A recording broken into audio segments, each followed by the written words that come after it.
रंगसामी அவர்கள் இங்கே மிகச் சிறப்பாக गलत बोल रहे भाई। रंगास्वामी ने नारायण स्वामी गड्ढा कर कर गए थे, मतलब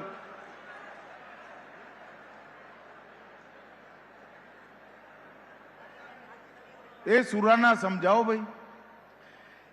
இப்பொழுது முதலமைச்சர் ரங்கசாமி அவர்கள் ஆட்சிக்கு முன்னால் இருந்த நாராயணசாமி அவர்கள் மிக மோசமான ஆட்சியை இந்த புதுச்சேரிக்கு அளித்திருக்கின்றார்।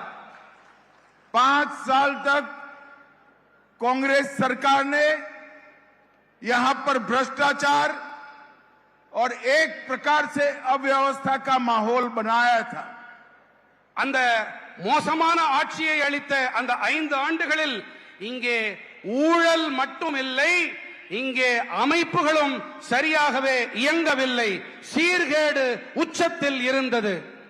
5 साल में हमने भ्रष्टाचार समाप्त करा, अव्यवस्था को व्यवस्था में बदला है और समय है अब अगले 5 साल पुदुचेरी को विकसित पुदुचेरी बनाने का टाइम आ गया है।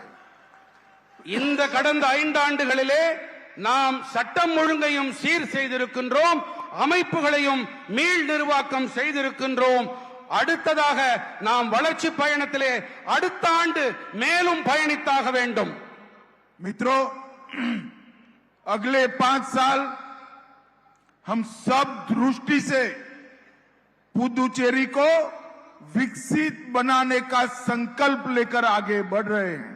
அடுத்த 5 ஆண்டுகளிலே புதுச்சேரியை வளர்ச்சி அடைந்த ஒரு பிரதேசமாக ஆக்க வேண்டும் என்ற மன உறுதிப்பாட்டோடு நாம் பயணிக்க இருக்கின்றோம்।